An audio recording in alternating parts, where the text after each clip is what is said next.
am presenting a case. Mr. Ninga Gowda Raju, 38-year-old male residing at Khar, Mumbai, hailing from Karnataka, a tailor by occupation, from low socioeconomic class, studied till class 12, presented with chief complaints of dyspnea on exertion since 5 years and left upper limb and lower limb weakness since 15 days. Patient was apparently upper limb and lower limb weakness since 15 days. Okay. Patient was apparently all right 5 years back when he started developing breathlessness, gradually progressive and insidious in onset.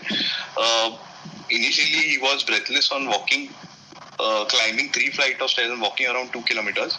But slowly that progressed to, that is NYJ class 2, but that slowly progressed to NYJ 3, where he could not even climb 1 flight of stairs, and he had trouble doing his household chores and also dressing and undressing himself. He had seen a doctor around 2 years back for this condition, and he had been prescribed some medications, after which the symptoms mildly subsided, but they were still in class 3. He had no recent history of PND or orthopnea, no history of cough, expectoration, no abdominal distension, swelling and feet, no history of chest pain, syncope and palpitations. Patient also had a sudden onset episode of left upper limb and lower limb weakness on the morning 15 days back after waking up, when he went to grab a glass of water, for which he had got admitted. There was no hoarseness of voice, no fever, no loss of appetite, or loss of weight. The patient gives a very significant past history, which I'll elaborate now. At the age of 11 years, the patient had symptoms of joint pain, fever and breathlessness, for which he was admitted in the hospital, and his symptoms reduced in 2 to 3 days of treatment, and he was discharged with medications, which included a monthly injection, and the doctor said that he had a heart valve problem. He took only 5 months of those injections, and after that he stopped the injection on his own. He did not follow up with the doctor thereafter, and his the dyspnea, and he started developing dyspnea on exertion, which increased in intensity in the period of 3 to 4 years. Initially, it was only when he was running and playing sport, but then it increased in intensity to class 3. And he had episodes of PND also, and he was admitted at the age of 16 years to a hospital in Bangalore with breathlessness. And after stabilization, he underwent a surgery, heart surgery, that what he mentioned, and he said that one of his valves was replaced and the other valve was repaired. The post-op course was uneventful, as he had mentioned, and he was discharged in 10 to 12 days. Post that surgery, his symptoms improved, and he was started on some blood thinning medicines, for which he used to do a blood test every monthly, and he was again advised the same injection, a monthly injection, but monthly injection thereafter. However, he was irregular with these monthly injections after surgery, and also irregular with his medications till about in the year 2013. When he was 30 years old, he had an episode of stroke, left upper limb and lower limb paralysis, after which he recovered in a month. And he gives a history of stoppage of medications 2 years prior to this event. Post that, the patient was still irregular with his medicines, and he developed the symptoms of breathlessness around 5 years back. The family history, he has 2 sisters and 2 brothers. He is 4th child of a non-consanguineous marriage, low socioeconomic status. No other siblings give any similar family history. His sleep and appetite is normal. The patient is catheterized and bedridden for now. Bowel movement is normal. He was an occasional alcoholic and used to consume occasionally. There's no history of diabetes, hypertension. He's a non-smoker. No family history of coronary artery disease, and no history of tuberculosis. So that's my history, sir. Can you submit it? Yes, sir. Summarizing, so 38-year-old male with history of rheumatic fever at age of 11 years and underwent valve replacement surgery, which progressed and he developed breathlessness of NYHA class 3. He underwent valve replacement surgery along with a repair at the age of 16 years. Most probably he had an aortic valve replacement with a mitral valve repair, most probably a open mitral valvotomy. He's a drug defaulter with 2 episodes of embolic stroke. And now okay, you complete summary. Okay, fine. Yeah. With recurrence of dyspnea, probably with mitral valve restenosis. Tell me, he has got a stroke, one stroke, tell a stroke, there, twice stroke. Yes, sir. With two episodes of embolic stroke, sir. Currently now in NYHA class 3 with no symptoms suggestive of infective endocarditis, sir. See, Dr. Neeraj. Yes, sir. See, the history is very good. The important thing of presenting the elaborate history, if we give very good history very precisely, and the job is done. So history should contain everything. Yes, sir. So he had history. He's 38-year Taylor. He has got a history of rheumatic fever at age 11 years, and 3 years following the rheumatic fever, he had progressive breathlessness. Yes. And which underwent valve replacement surgery. Yes. And one valve repair and one valve replacement as per his treatment. And he was drugged but non-compliant to the anticoagulation probably, and also rheumatic arthritis. Yes. And then what happened? Then he had one episode of stroke. One episode. Stroke, yes, sir. At the age of 30 years. 30 years? Yes. Yes, sir. At the age of 30, sir. 30 years, and he recovered from stroke? Yes, sir. And then he developed. Has he told that your valve not working that time? Has he given any comment? No, sir. No, sir. That time he did not. I did not ask specifically regarding the valve at that time. I should have asked that, sir. But after that, he did not have any symptoms post that, and he was not given any medications during that. No symptoms. Only he has got undeveloped stroke. Yes, sir. Asymptomatic. Yes, then sir. It developed 30 years back. Then 3 years down, he developed later. Yes, sir. Breathlessness, and is now functional class 2 or class 3? Now he's in functional class 3 only, sir. Class 3. And 15 days back, he has got an episode of left side hemiparesis or hemiplegia, whatever we say that. Yes, sir. 15 days back.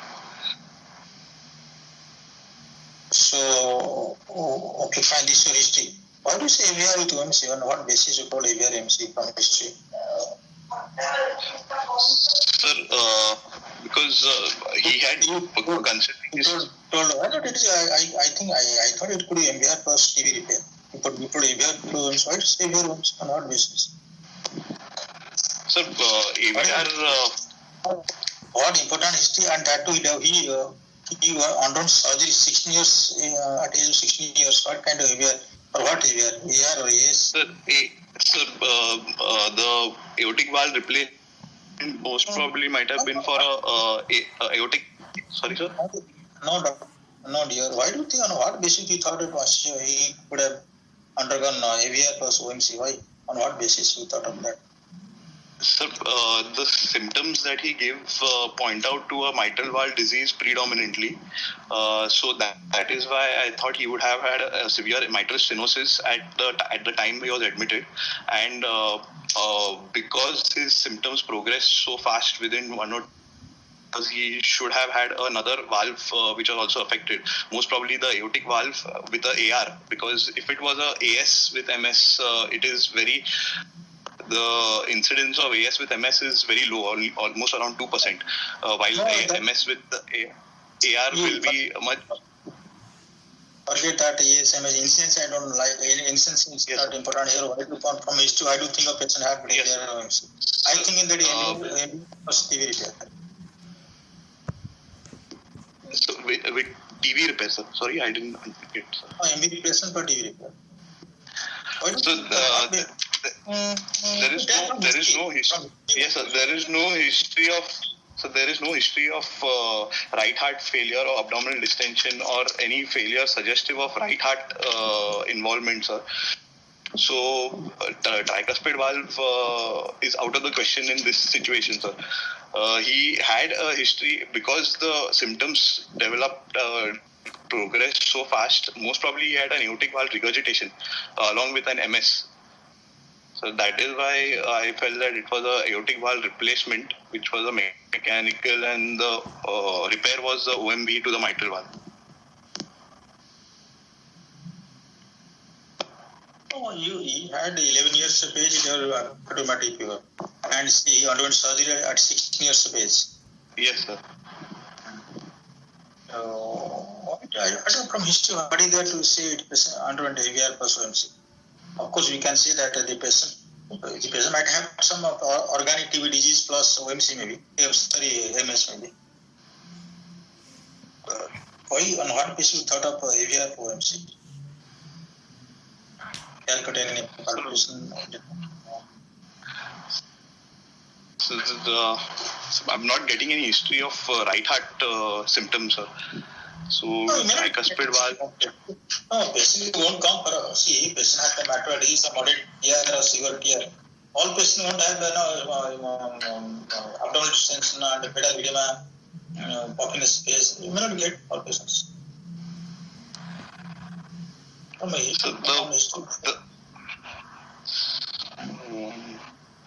It can be, sir, and but only thing is because he had PND, that would go against tricuspid valve disease, sir. The PND would not have occurred just before, and he would not be breathless also. So, if there was any tricuspid valve involvement when he was 16 years of age.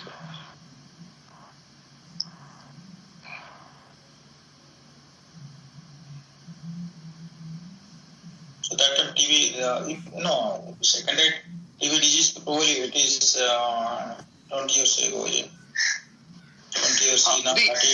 Yes, sir. That time he had, he gives history of PND at 16 years, when from between 11 and 16 years of age, he gives history of progressive dyspnea with episodes of PND as well. He very significantly remembers that history. So that will go against any tricuspid valve disease, sir.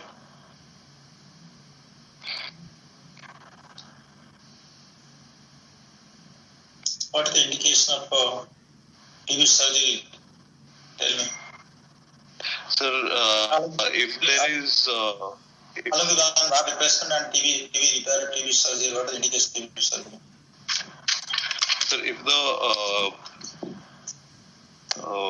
there is RV dilatation with tricuspid valve annulus more than 40 millimeters, sir, that is an indication for tricuspid valve repair with annuloplasty. TB repair, fine. We don't do it. Annuloplasty, forget that. So what is the indication? One is 40 millimeters then. 40 millimeters is or the same thing also applicable on also 60-year man also. Yes. What is it?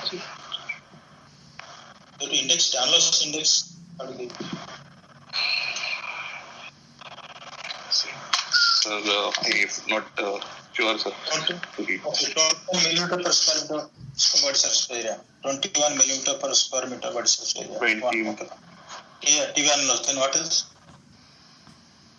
TB annulus dilated and irrespective of TB disease or what?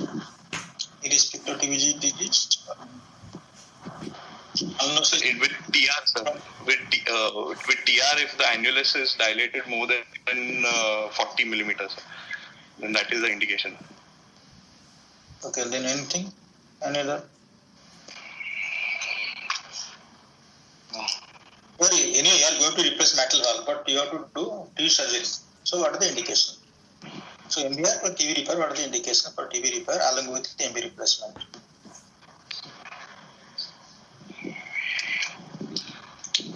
On TS also maybe, no? Yes, TS can also be present.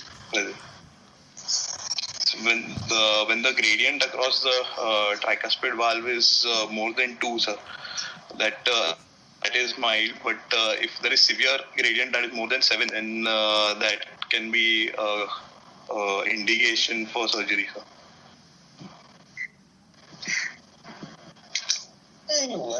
Doesn't matter. If it's a matter of more than 2 mm mercury, gradient, you repair it. No, you can't repair a second sitting.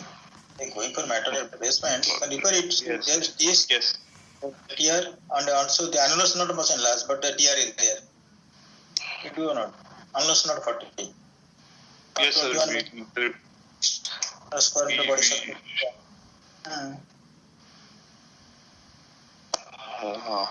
So not sure, sir. Moderate to severe TR. Moderate to severe TR. TV annulus is also. So then we have to repair, sir. Moderate to severe TR irrespective of TV annulus. Yes, sir. TV annulus is this much irrespective of severity of TR. So there are indication of TV repair in the presence of mitral surgery.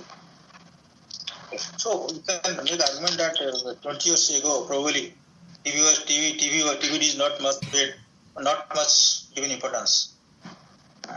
But 20 years ago, 22 years ago, the TV was not much being given importance, and probably all cases of secondary TR, COP, TR, people were doing TV surgery. They thought that it will disappear after replacing the metal one. One thing that. Yes.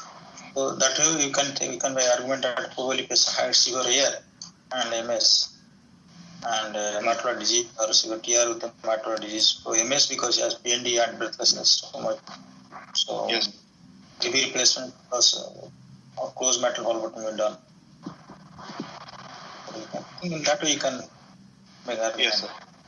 And that too, if TB repair would have done along with the mitral replacement, and patient has got now how many years ago? More than 23 years. I not developed any TB disease. Any kind of TB disease.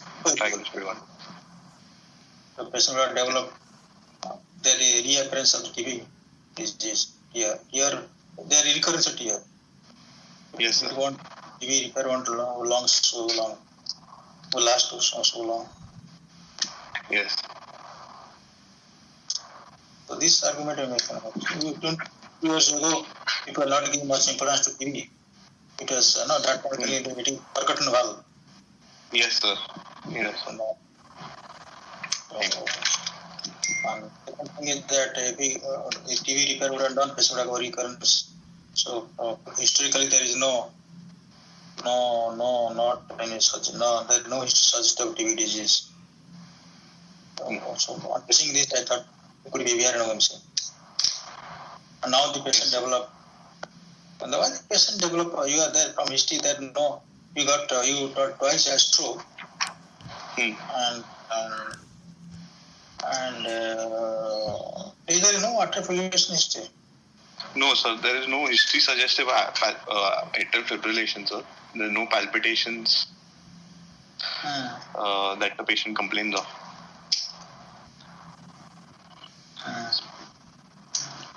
So now the patient is having a class 3 breathlessness, and between he had 2 strokes on last 15 days ago. Yes, sir. So what do you think about this stroke because of the aortic prosthesis thrombosis, or it could be LA appendage, LA? Sir, it can be a LA appendage clot or aortic valve thrombosis as well, sir. Basically a thromboembolic phenomenon, because he's been very irregular with his medications also. even though aortic valve, a mechanical aortic valve will have less chances of a thromboembolic phenomenon, but because he's been so irregular with his medications, the chances of thromboembolic phenomenon can be higher. Why aortic valve, metal valve had less chance of thromboembolism? Why what? Same metal valve, you can put metal valve area incision mode as per your statement, but aortic valve replacement, they're telling that it is less incidence of trauma. So because of the aortic valve, the gradients across the aortic valve are much, the flow across the aortic valve is much higher, while the flow across the mitral valve is much lower, and the gradients are much lower as compared to the aortic valve. So that is why chances of thrombosis or thromboembolic phenomenon or microthrombi formation in mitral valve is much higher, sir.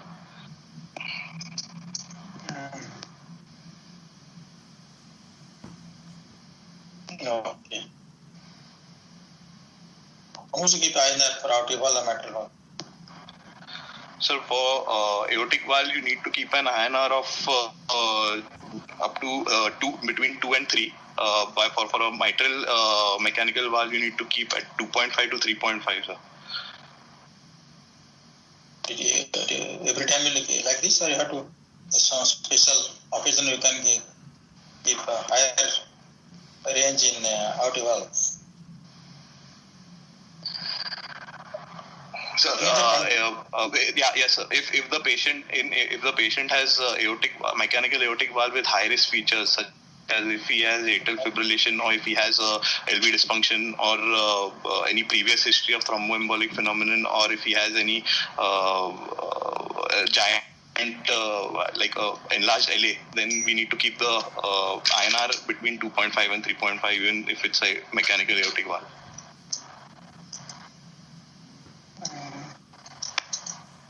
Okay. So now, what is finally what do you think? What is the now present condition now? What is the present condition of this patient as per your history? So currently, he is right now. I feel that the progressing dyspnea is probably due to mitral valve restenosis that has developed in the previous OMV, sir. Considering the history, sir. Previous 1 week? Sorry? The progression of mitral valve disease?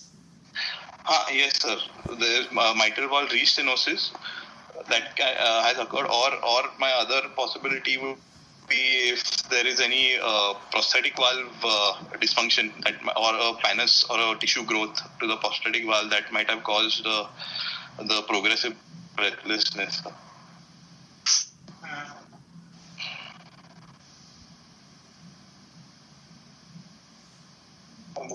Could you both also? No. Sorry, sir? Could you both? Both. Sir, it can be both, sir. Yes, sir. It can be both.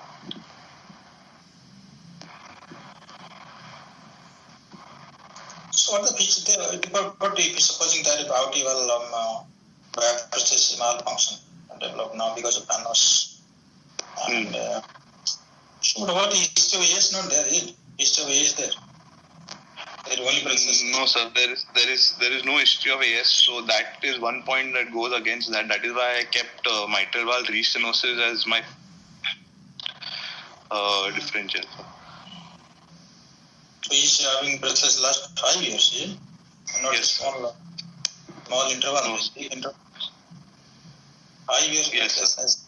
5 years. Class, and now currently functional class 3. Yes, sir. And in within 2 episodes of stroke.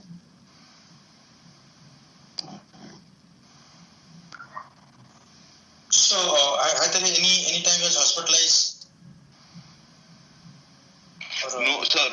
That's what. So when his breathlessness increased around 2 years back, he had seen a doctor for which he was giving medications. He had relief of symptoms mildly, sir. But he never went and got admitted. He was never admitted for acute onset breathlessness, and he never gave any history of PND right now. And has he been advised for hospitalization at the time of stroke last 2 years ago? Yes, in 2000, 8 years ago he was admitted for stroke, sir. But that he was admitted only for around a week or 10 days, and he had achieved full recovery within 2 months, sir. Are you told that your valve is working or not working? So that I did not. I did not ask that particular history, sir. Yes, sir. I did not ask that particular history. After stroke, what about functional class? So after stroke, he was doing fine. So he was doing his routine daily activities and all his routine day-to-day work. But then after say 3 years, 5 years back, he started developing breathlessness that he noticed on climbing stairs. And initially, what work he could do, he could not perform that work without feeling breathless. And that progressed gradually. So there is no history of acute valve thrombosis? No, sir. There is no history of valve thrombosis, sir. There is no acute onset of breathlessness that he is giving.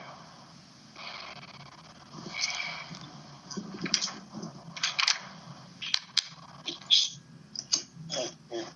Why do you think matters to could do MR also?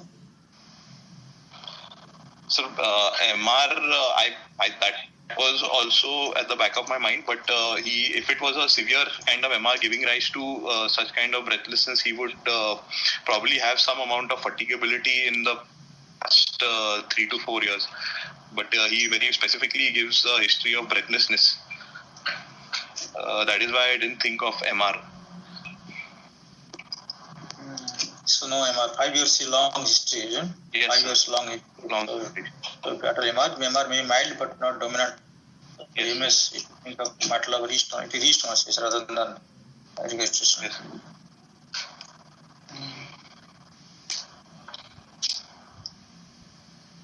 Okay. Exam is not here. Yes, sir. So the patient is conscious, coherent, and well-oriented. He's well built and nourished. He's lying comfortably on the bed. His height is 72 kgs. Height is 172 centimeters. Weight is 72 kgs. Upper segment is 88 centimeters. Lower segment 84. The pulse is 74 beats per minute, regular. Low volume. Bilaterally symmetrical, without radial or radiofemoral delay. All peripheral pulses were felt. Blood pressure was 100/60 in right arm supine position, 100/60 in the left arm supine position. The lower limb BP was 120 millimeter mercury systolic. There was no pallor picturis, clubbing cyanosis, or lymphadenopathy or edema. The JVP was the mean JVP was 4 centimeters above sternal angle with prominent A waves, normal respiratory variations, and the abdominal jugular reflux was negative. The musculoskeletal system was normal. CVS examination, inspection and palpation together. The chest was normal. Normally shaped, bilaterally symmetrical. The median sternotomy scar is seen 20 centimeters in length. The apex beat is in the left fifth intercostal space, 1 centimeter lateral to the mid-clavicular line. It was with lateral retraction, RV. There was no suprasternal pulsation seen. The parasternal heave of grade 2. There was a palpable second heart sound in the left section intercostal space. There was no thrill that was palpable anywhere over the precordium. The carotid pulsations were normal. On percussion, the upper border of liver dullness in the right fifth intercostal space, stomach tympani in the left. The left heart border corresponds to the apex. The right heart border is retrosternal. The left second intercostal space is dull. on percussion. So auscultation, the S1 is loud, the S2 is narrow split with loud P2. The closing click of the prosthetic valve is heard at the second heart sound at the aortic valve. The P2 is loud, as I mentioned. There was an opening snap which was heard at the apex with the S2S interval which was short. No ejection click heard, no S3 or S4 heard. There was a grade 2 mid-diastolic murmur which was low-pitched rumbling with long low-pitched rumbling with pre-systolic accentuation present heard at the apex, heard best with the bell of the stethoscope in left lateral position, best heard with the breath held in expiration. It decreases with standing and with Valsalva. There is also a grade 2/6 ejection systolic murmur, mixed frequency, heard in the right second intercostal space, crescendo, decrescendo, early peaking, a short murmur not radiating to the carotids, heard best with the diaphragm of the stethoscope with patient leaning forward, and best heard in breath held in expiration. And there is a third murmur which is a pansystolic murmur of grade 2 in the left third and fourth intercostal space parasternally, which is a high-pitched blowing murmur which increases on inspiration. So that is also best heard with the diaphragm. And other systemic examinations, the CNS nervous system examination shows a left upper limb power in all the proximal and distal joints of 1/5, and the left lower limb at the proximal joint show a power of 3/5, while the distal joints are 1/5. The reflexes are brisk, and there's an extensor plantar in the left plantar is extensor. All the cranial nerve examinations are normal. Yes, so that's my diagnosis. Yes, there is a rheumatic valvular heart disease, status post aortic valve replacement with mitral valve repair, with severe mitral restenosis and normally functioning prosthetic valve with mild to moderate TR, with severe pulmonary venous hypertension and severe pulmonary arterial hypertension in sinus rhythm without evidence of infective endocarditis or heart failure, with 2 episodes of embolic stroke, currently in class 3.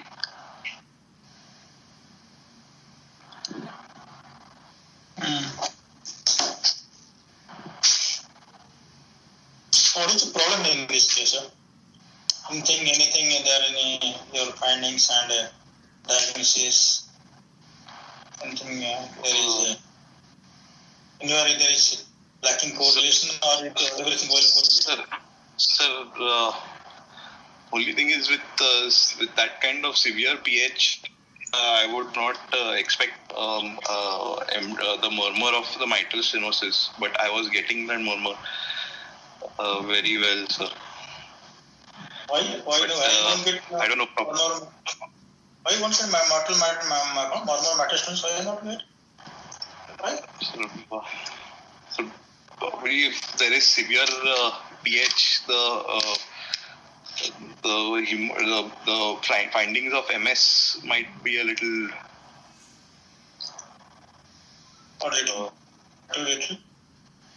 Why? And still, yeah. How do you define severe pH?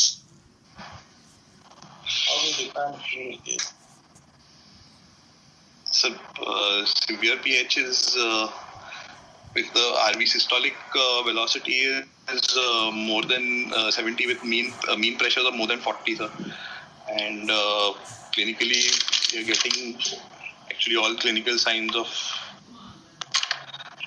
pH. Sir.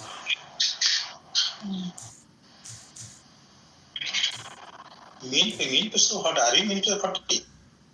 No, PA pressure. Okay. Forms of rheumatic ballad is 40, forms of congenital more than 50. Make it more than 50, fine. So, See, PA mean 50 is your pace. PA meaning 100 years your pace. No, sir. No. Yes, sir. No, I'm not expecting in that high. No. Severe pace means what? The patient has got PA means 50 or severe pace, PA meaning 100 or severe pace. So about the PA mean of more than 50, sir. And you are getting only if you consider that how to know P2 loud here? You have to opening click metal from prosthetic valve. So how do you know it is P2 loud? I'm getting the P2 well heard at the apex as well, sir. How do you know? Because you must hearing diastole 3 sound then. Yes, sir. I was getting 3 sounds, sir. I've got the closing click, the P2, and the opening snap as well, sir. Yes, sure. 3 sounds in the apex are getting. So, to check your panning. Somebody else check your panning. So we are getting 2 sounds. So why not it is? Why do you think it is opening sound could loud P2 also then? It could loud to be loud P2. So that's what So the difference between that was when I made the patient stand up, sir, the A2OS interval was widening while the difference split in the sounds reduced, sir. A2 widening. I'm standing. Yeah, A2OS, sir. A2OS interval. Why the widen? I'm standing. So because the venous return to the heart reduces, so the volume going to the left side of the heart also reduces. So that's why the pressure gradient across the mitral valve, because the LA pressures reduce, the gradient across the vital valve also reduce, and hence the A2OS interval increases. It occurs, the OS occurs later.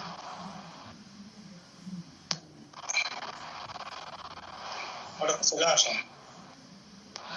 So the second heart sound will become closely split, sir. The second heart sound splitting will reduce. So, but here it was already narrow, so I could not appreciate that much. But the OS was definitely moving ahead. It is narrow because of what? Why is second heart narrow here? So because of the pulmonary hypertension, sir. Not because of the delayed A2. Prosthetic valve delayed closest. No.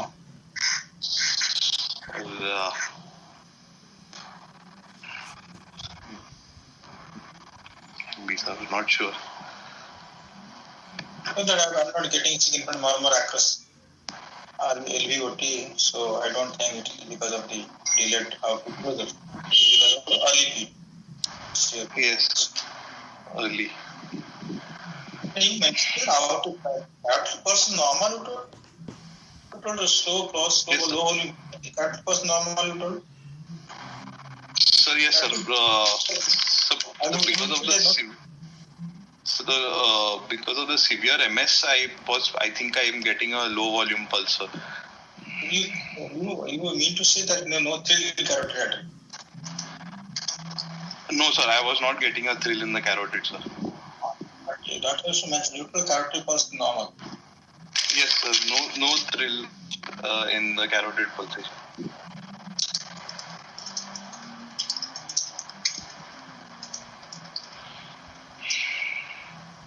Okay. So what is it now? What is your matter distance in our valve is So yes, from the clinical examination, the valve looks pliable, sir. But I would like to confirm it with 2D echo to make sure if he is suitable for repeat for a BMV.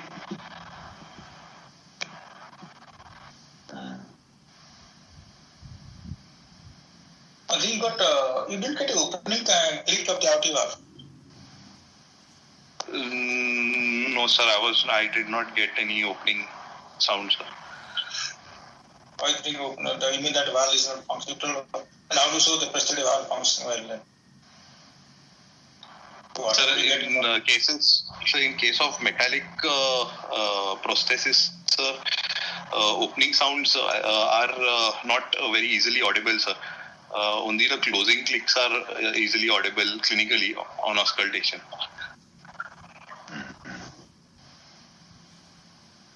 Okay. How come that you are telling that patient has got aortic valve position normal? How do you know it? You got a murmur, no? You got a murmur in aortic area. So even again with prosthetic aortic valve, sir, murmur is normally heard, sir. A systolic ejection murmur is normally heard with a prosthetic aortic valve in play. Murmur. So because the prosthetic aortic valve is not actually the size of the native aortic valve is the patient. It is always about 1/3 to half the size. So there will always be some turbulence across the LVOT and across the aortic valve. So that's why we will always get a murmur. It's normally heard up to grade 2. You're getting grade 2 murmur, but okay, if there is no macular disease, okay, this murmur would have taken as normal phenomenon. In the severe metastasis, how do you know that the murmur may be due to some aortic valve gradient maybe there? Don't know. So, probably, sir. It can be, sir. If the MS is severe, then I would like to do an echo and see the indexed stroke volume to see if there is any gradient. Echo are taken sometimes I'm thinking clinical things. So how do you know on clinical basis? You don't telling about prosthetic valve. So if so first of all, the there is no radiation of the murmur. They were not getting carotid till the apex is also. I'm getting a RV type. There is no heaving LV type of apex that I got, sir. What the difference? How to supposing echocardiography? How do you know how to combine aortic prosthesis is malfunctioning? As far as gradient is concerned. So normally a gradient of up to 20 millimeters is normally seen in across the prosthetic valves. If there is a gradient more than 20, then we can think of some prosthetic valve dysfunction. So how do you know that there may be a gradient more than 20 also? Because there is a proximal disease, severe metastasis patient has a long and function plus the breathlessness. So in the presence of severe MS, how to estimate a severe aortic disease here? Murmur may be okay. Murmur is now because of severe MS, the intensity murmur might have decreased here. Do you understand the question? Yes, sir. I understood, sir. I mean to say, patient has got no significant aortic gradient, but gradient is enough there to say patient has got prosthetic malfunction. Not very severe, yes, because of some amount because patient has got 20 years ago, more than 20 years ago surgery done, and he is non-compliant. Yes, sir.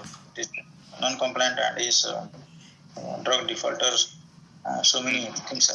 So there's some panels maybe there, and some patient might have some gradient in across aortic valve. I can see there is functioning well. Only thing that we can see that the closing click is hard oil. That is point. Closing click is hard oil. Yes, sir. If your finding is correct. Okay. But instead of that, we can't say the prosthetic valve is functioning well. We cannot say you're already 20 years over, more than 20 years. You don't get enough. You are not sufficient gradient to have LV type of apex. That too, if it has got no macular disease. With this scanning, you can tell prosthetic valve function well.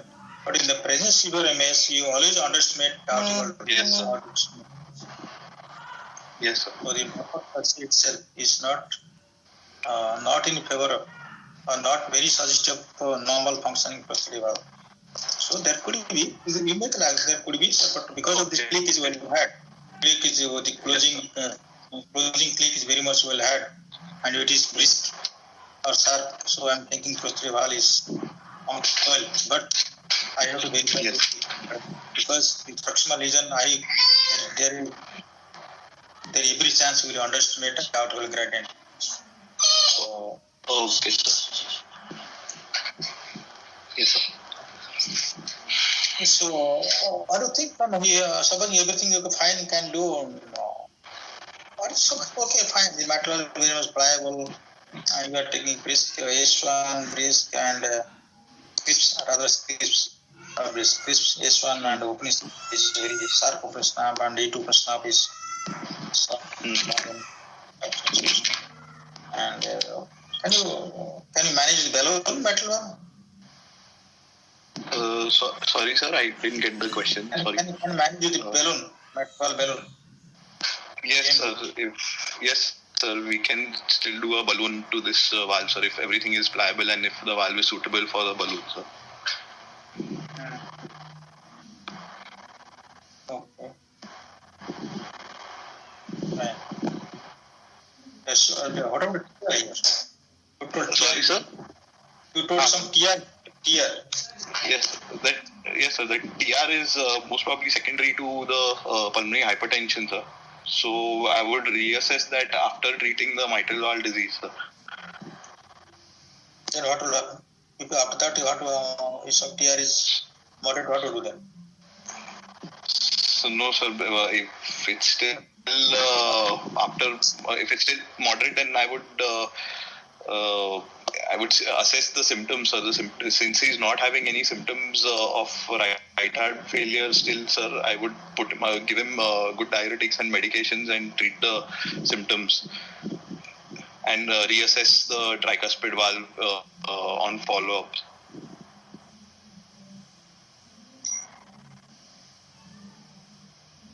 If it is TR secondary to regress or won't regress? So it will regress, sir. If it's secondary to pulmonary hypertension, it will regress.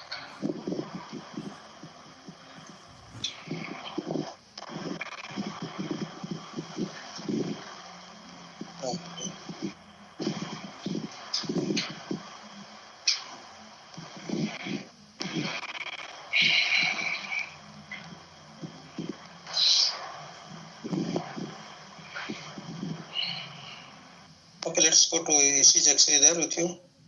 Sir, I don't have the ECG X-ray, sir, but I have taken an X-ray from the internet, sir. Basically, it's I'll just share that with you, sir.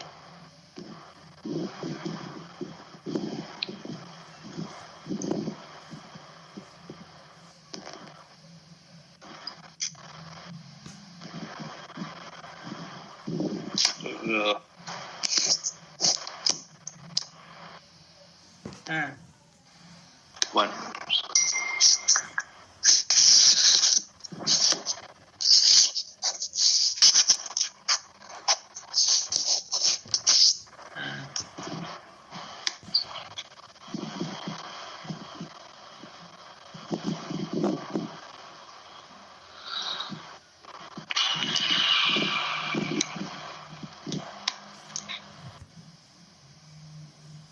The X-ray disappear. 1 minute.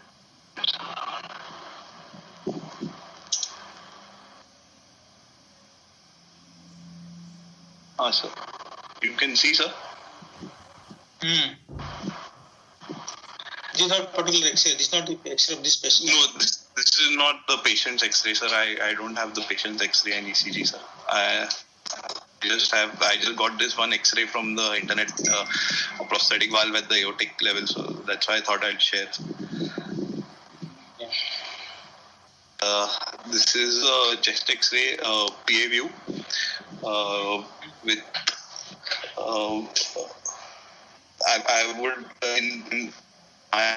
I would expect the cardiac silhouette showing left atrial enlargement with a prominent pulmonary conus. Here I'm not getting that. I didn't see LA enlargement here. So no. So I'm talking about in my patient, sir. I'm just you want me to describe this X-ray, sir, or should I tell what I would see in my? No, no need of projecting X-ray. Then I can theoretically discuss.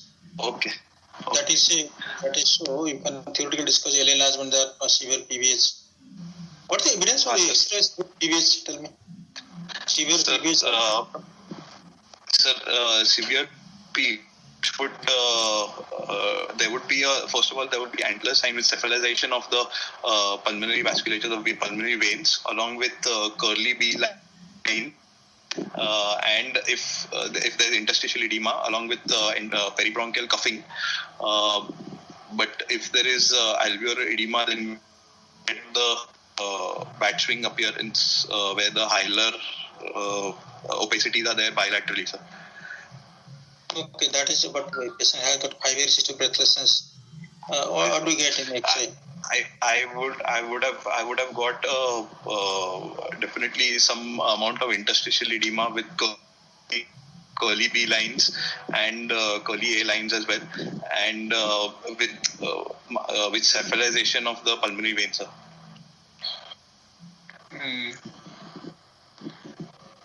Okay. So you won't get in case any long-standing severe PVH, you won't get that peribronchial coughing, and you won't get this. No, sir. Long-standing, you won't get.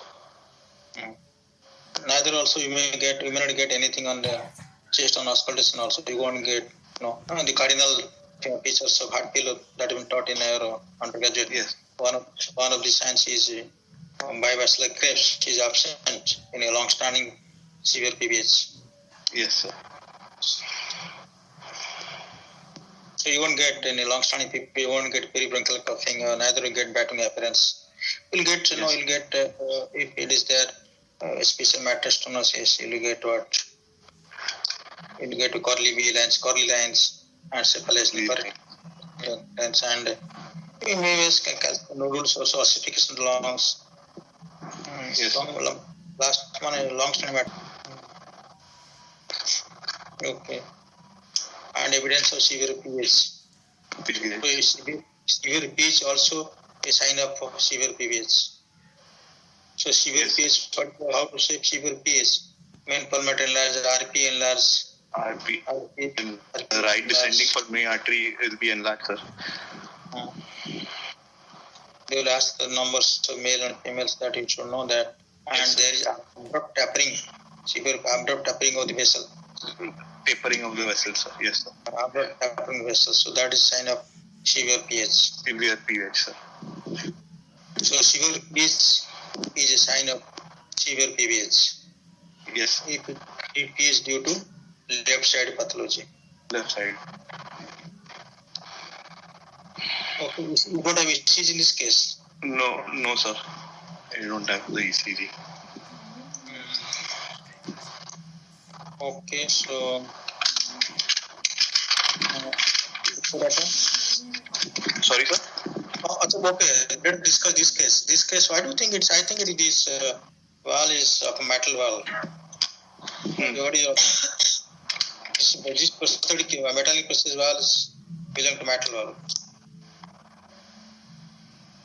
Sorry, sir. Tell where is the valve? This prosthetic valve, where it is? So this prosthetic valve is the aortic, sir. Sir, because on the PA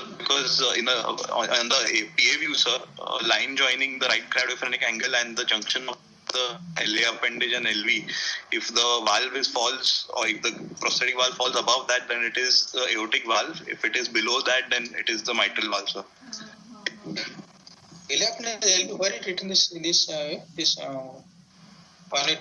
frontal view. This frontal view, the connecting the right cardiopulmonary angle and LA appendage, which reference? I don't know this reference. It's given in Raghav Rao, sir. And otherwise, the most accepted view is the lateral view, sir. In lateral chest X-ray, you draw a line from the apex to the hilum, sir. And if the valve is following up above that, then it is the aortic valve. If it is below that, then it's the mitral valve, sir. Okay, this one is lateral view or LO view, that is. And lateral, yes. Fully lateral view, what other thing? Yes, sir. You would divide the cardiac silhouette into thirds, into equal three parts. The valve in the middle portion will be the aortic valve. The valve posteriorly will be the mitral valve. Yes. But the mid part is aortic valve and posterior is mitral valve. In Mitral valve. Lateral view, 90 degree lateral view, left lateral view. Yes. Okay, fine. So they'll ask questions how the study malfunction. They'll ask clinically and pedagogically. They will ask all questions. Yes. And hemodynamic. Suppose you assess that this person has got hemodynamic assess the aortic valve gradient. How do this particular case, your case? Sir. So how to assess aortic valve gradient here? So, since the patient is having an MS, so that's a reduced preload condition. So, as you said, the gradients across the aortic valve might be underestimated. So, I would do a stroke index stroke volume and go to see whether there is any increase in the gradient. If the stroke volume is normal, then that means that the aortic valve is functioning properly. No. How do you measure stroke volume index in which valve? So the stroke volume index. What are the limitations of measuring volume index in a prosthetic valve? See, you don't know. You do know the history of how can valve it is bilateral or tilting disc. Broadly, there are three types of prosthetic valve. Yes. It's tilt type, bilateral. Then ball and cage valves. Ball and cage is not using. No. Tilting disc or is bilateral. So tilting disc is useless. The jet is eccentric. Bilateral has got the three with it goes center, both lateral. Both lateral. Yes, sir. Very difficult to assess the stroke volume index here. Or beating accuracy aortic valve. So that is one exact thing that is a limitation, isn't it? Yes, sir. This assessment of non-invasive assessment of aortic valve measurement or the valve area measurement. Okay, sir. Limited. All of you. Okay. So how to invasive hemodynamically how to make gradient? When you are going to PTMC now, this case, how do you need to assess aortic valve? I would, as we are going in for the PTMC, sir, we would see the after doing the PTMC, we would see the gradient. The LV pressure and the aortic pressure with the catheter placed in the aorta, sir. So the peak-to-peak gradient that we would get in the on the hemodynamic charts, that would give the actual gradient across the aortic valve. So there you can calculate area. Yes, sir. Borlin formula.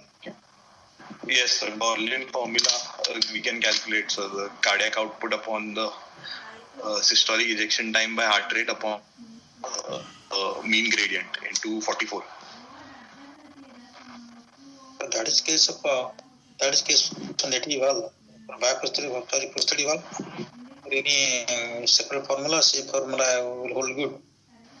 So these have to read all the things. Okay, sir. Okay. Okay, so fine. So read out your echo findings. So yes. What is echo? The echo shows a normal LV function with normal LV dimensions. The LA is dilated, sir. 55 millimeters in parasternal long axis view. There is severe MS with gradient of 24 by 14, 70. There was a normally functioning prosthetic valve with pulmonary artery systolic pressures of 65, sir, with moderate TR. and the gradient across the aortic valve was 2.7 meter. The velocity, and gradient was 20/10.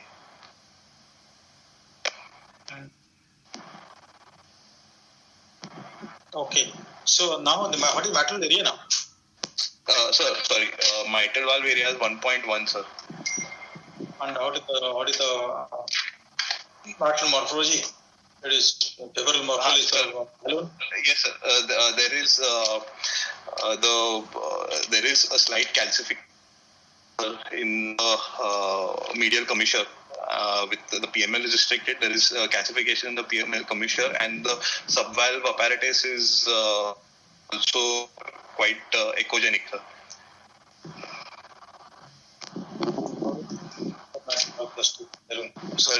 Sorry, sir. How to know echocardiographically it is suitable case for BMB? Sir, we will do the valve score, sir. Wilkins valve score, considering the valve leaflet mobility, the calcification, the subvalve apparatus, and the leaflet thickness. Considering that if the valve score is more than 8, then it is, especially in such a case where there is a restenosis in a previously operated valve, then the chances of failure is much higher if the valve score is more than 8. Secondly, we would see for the LA clot, and especially the commercial and also the commissural calcification. And yes, sir. That's so whatever echo parameters available to us. So what is your opinion regarding the PTMC suitability? Sir, I would say that this is not a very suitable valve for PTMC, sir, considering the commissural calcification and highly echogenic subvalve structure.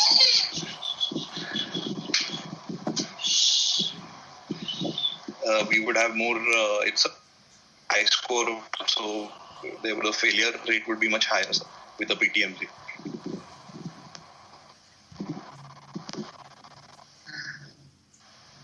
Commissural, will one commissural, other commissural not nodules?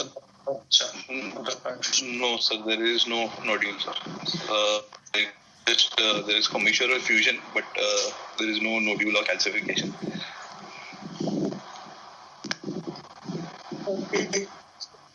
It's not very favorable valve, but can be done. Okay, sir. Getting a snap open, open snap there. Yes, sir. So one can try, you can delay the mitral replacement. You can do away with balloon. Maybe you may not get good result at least. So what after that? There has been a rheumatic prophylaxis? No, not. Sorry, sir. Rheumatic prophylaxis. What about rheumatic prophylaxis? Yes, sir. I had mentioned, sir, he was advised rheumatic prophylaxis, but he was not very regular. Even before the surgery, he had stopped it only after 5 months. At 11 years of age, when he first was diagnosed, he was advised, but he stopped it after 5 months. And even after the surgery, he was advised the rheumatic prophylaxis, but he was not regular with them, sir. And he does not recall exactly how many injections he has taken, but he had stopped it way before this admission.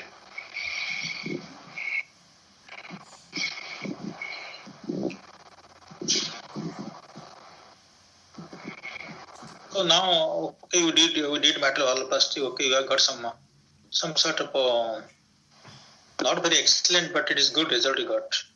So how to follow the case? How do you want to follow the case? Sir, if I've got a good result, that means my valve area should be at least more than 1.5 more than half the previous valve. Yes, sir. You got you got a mitral area 1.6. Mean gradient has come down to 7, yes, 8, something like that. So how do what medication prescribe? How to follow up the case? How frequently follow the case? What prescription give?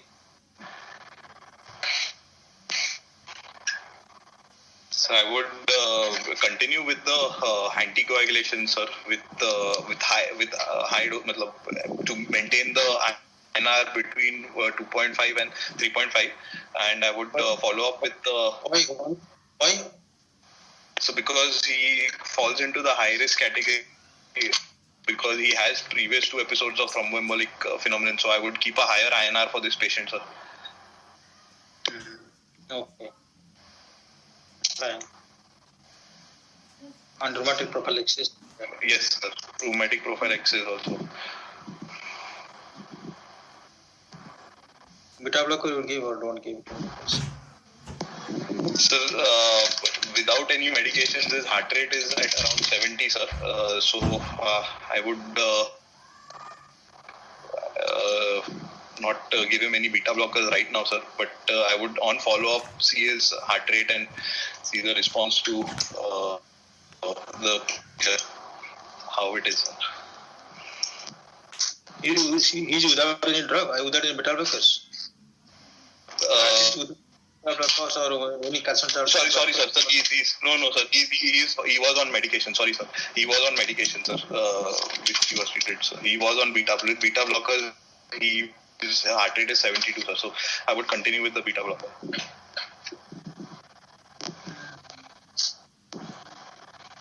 Okay. So you want to maintain INR little higher because has two strokes. And even if no 2 stroke, you told LA is enlarged also, that one. Yes, sir. And even LA is enlarged, sir. So even if there are no 2 stroke also, LA is enlarged, so that also goes. That's all. You have to keep little higher, keep higher range of INR. Beta blocker, because asymptomatic you may give certain diuretics.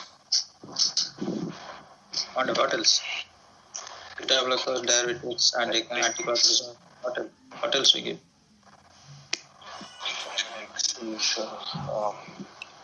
So many people they don't give aspirin, but guidelines say you have to give aspirin. We give always aspirin. The patient not tolerating aspirin, give clopidogrel. So you have to give aspirin. Aspirin.